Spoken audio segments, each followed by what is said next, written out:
What is up, everybody? Gemini back again. Another motovlog today. Just went on a cruise. Gonna take some photos here and there. I've been really getting into like photography and trying to learn a little bit about Photoshop. Don't know very much yet. I mean, Photoshop's a hell of a learning curve.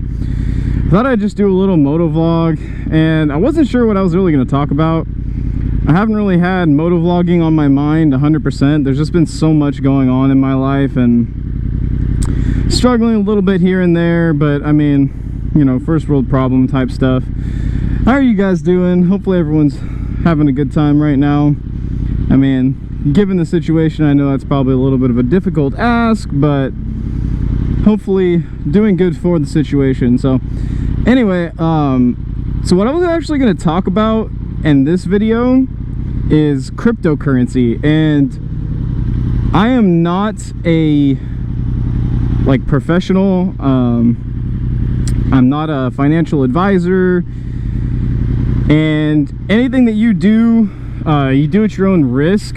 I just got to get that out there as like a disclaimer. This is just kind of my like thoughts on cryptocurrency and like my experience so far. I'm not trying to teach you guys how to like buy or sell or trade or day trade. I'm not trying to teach anything here. Just kind of talking about it and like giving you kind of my sentiment, my feelings and whatnot about crypto.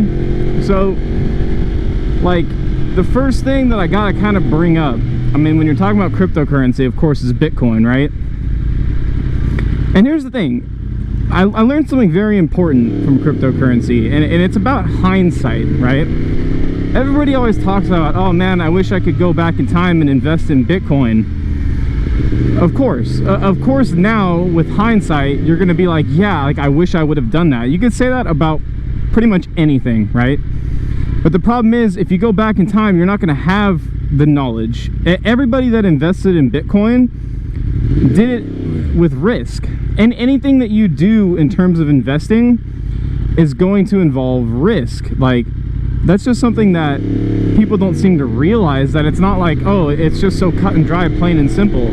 Yeah, a lot of people called Bitcoin blowing up, like hands down, but there are a lot of people calling things right now. And are you going to risk your money and invest it on things that people are calling right now? You know, because they may or may not be right. One guy that I follow, he had a call last year about a cryptocurrency called, I believe it's pronounced KSM, and it was at like $3 to $5 like per coin.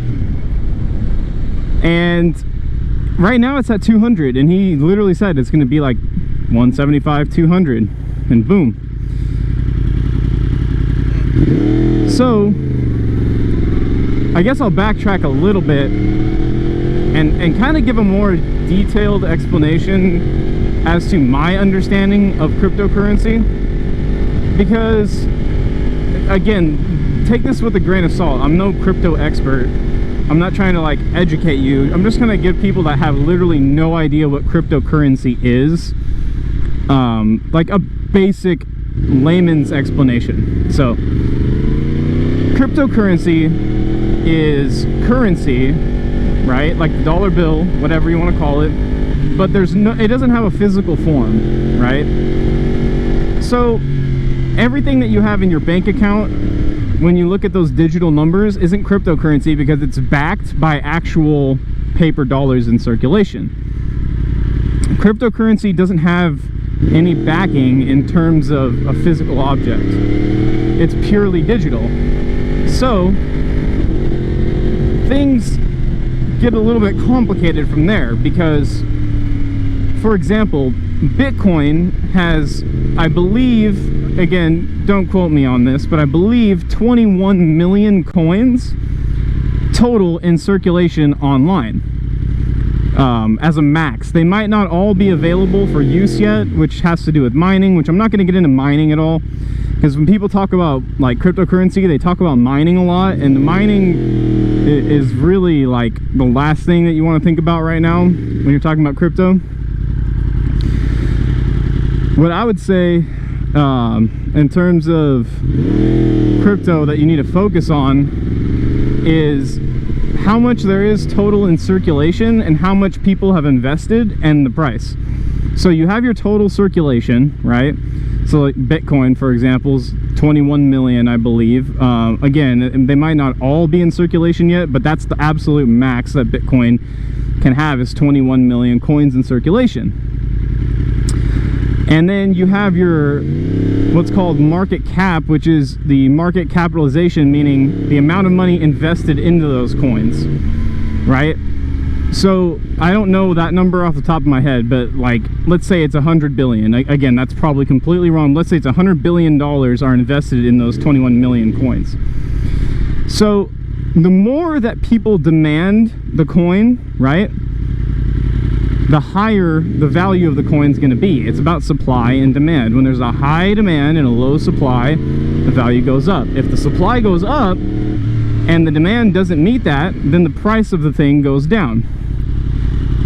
And again, I know this is probably like not the clearest explanation, but I'm just trying to give you guys like my basic understanding and trying not to overcomplicate it. But there are some fundamentals that you really need to grasp. So here's a good example. Everyone's probably heard of the term inflation, right?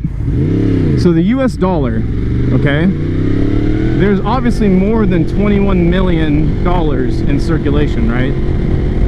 Actual paper money.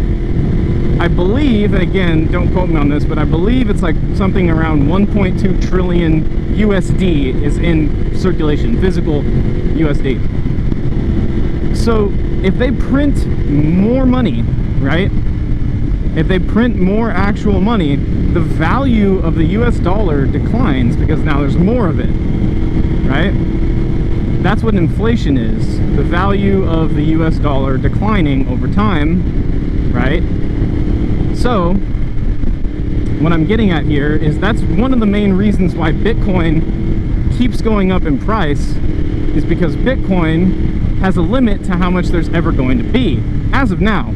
If they change that, it's going to shake up everything. I don't think they ever are, but just throwing it out there that as of right now, it's a limit. There's not going to be more made.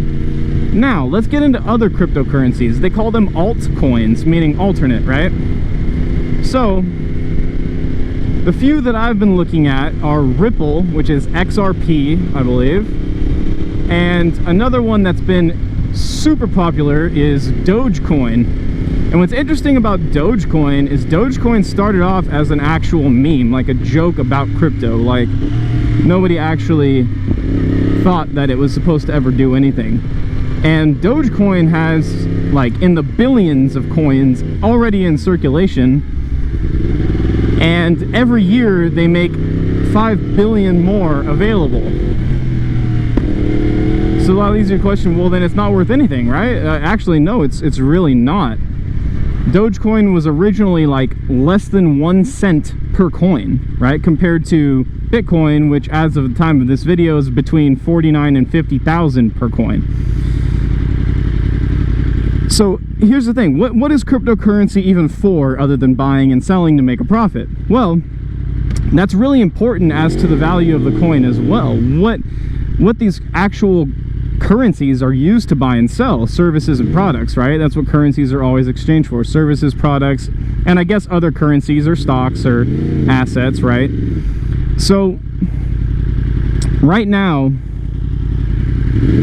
it's hard to explain what cryptocurrencies are used for because they're used for like so many different things, right? So a good example would be like Dogecoin. They would use it to tip people on Reddit and Twitter. Tip meaning, you know, like tip them, like you tip your server, like here, like, oh, that's a nice like tweet.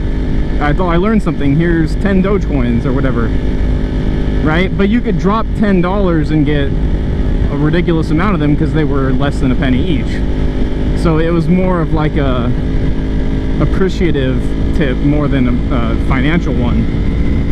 And then recently, this is the beginning of 2021, Dogecoin went from less than a cent to, it peaked over 8 cents each.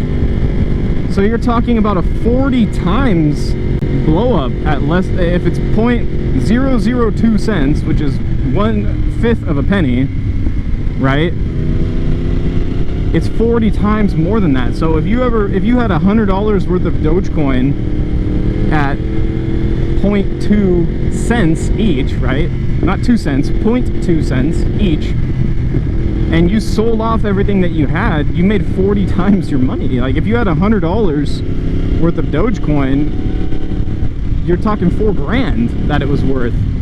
And now people ask, so why did this happen? If they're making so many more, right, all the time, billions every year, how did the price jump up? Well, demand shot up.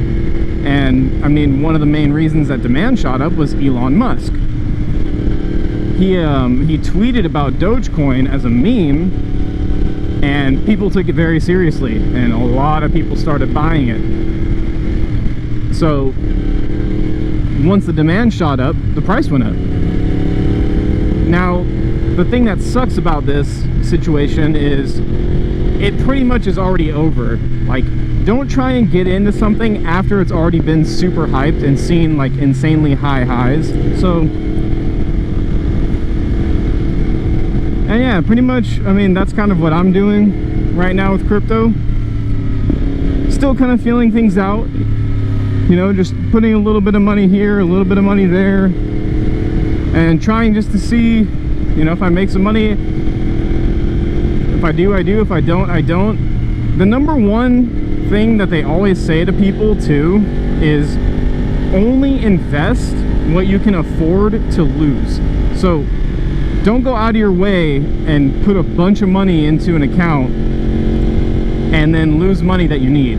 Always take care of everything and look at it as a way of, you know, putting your extra money in, right? Like, don't even look at it as a savings. I mean, you can. Some people use crypto as their savings instead. They don't have a savings account, they put it all into crypto. It's kind of the same thing like stocks. Some people just put their money into stocks. But it's all up to you, you know. Just understand that there's always risk of loss. There's a lot of unpredictable things that can happen in crypto and in the stock market. So do your research, be smart about it, and whatever you do, don't buy into hype. Like, that's the number one thing. Dang, this house is sick. This might be a photo opportunity right here.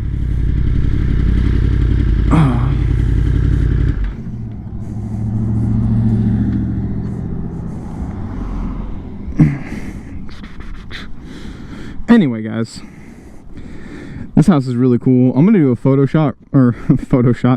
shoot right here, I think. Just take some photos with this house,